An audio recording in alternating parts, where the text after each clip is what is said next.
Captain Vijayakanth அண்ணா வந்து இறந்துட்டாருன்ற விஷயம் வந்து கேள்விப்பட்டேன்.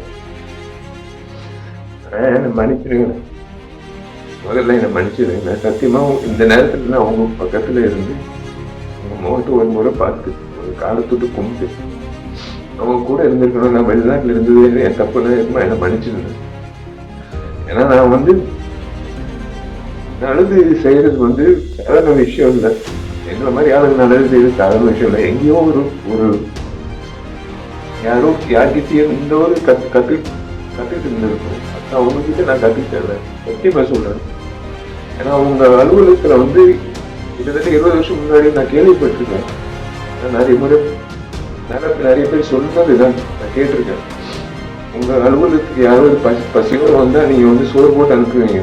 அதே தானே வந்து நானும் செய்யணும் அப்படின்னு இறங்கினேன். அதே மாதிரி நீங்க எவ்வளவு உதவி பண்ணியிருக்கீங்க இந்த சமுதாயத்துக்கு. இன்னைக்கு வந்து ஒரு அரசியல்வாதியோ ஒரு நடிகர் சங்க முன்னாள் தலைவரோடு இழந்ததை விட ஒரு நல்ல மனிதர் இழந்ததை விட என்னால ஜீரணிக்க முடியல. நீங்க நடிகர் சங்கத்துல வந்து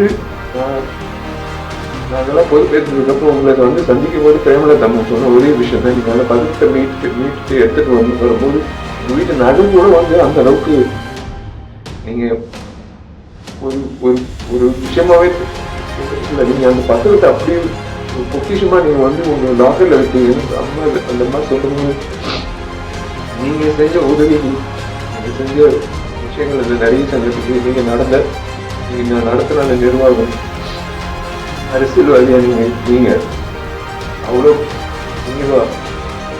பேசின உங்க செயல்பாடு, ஒரு நடிகனா நீங்க இவ்வளவு பேர் வாங்கியிருக்கீங்க. ஆனா ஒரு மனிதராக பேர் வாங்குறது சாதாரண விஷயம் இல்லை. சில நபர்கள் தான் ஒரு மனிதராக நீண்ட நாட்கள் அந்த பேர் நீடிக்கும். அந்த வகையில நீங்க இருக்கீங்க. மன்னிச்சிருங்க. உண்மையிலே நான் சத்தியமா சொல்றேன், இன்னைக்கு நான் உங்க பக்கத்துல இருந்திருக்கணும், முறையா உங்க பக்கத்துல இருந்திருக்கணும். உங்க ஆத்ம சாந்தி அடையணும். நீங்க நல்லா இருக்கணும். சத்தியமா உங்க பேர்ல நான் கண்டிப்பா வந்து உங்க பேர்ல நான் கண்டிப்பா வந்து மேற்கொண்டு நல்லது பண்ணணும்னு இன்னும் தோணுது. அப்பதான் வேற ஒண்ணும் சொல்ல முடியல. உங்களுக்கு நான் பண்ண வேண்டிய ஒரு விஷயம் இதுதான் நான் நினைக்கிறேன். உடனுக்குடன் தெரிந்து கொள்ள சான்றோர் குரல் பக்கத்தை ஃபாலோ செய்து கொள்ளுங்கள்.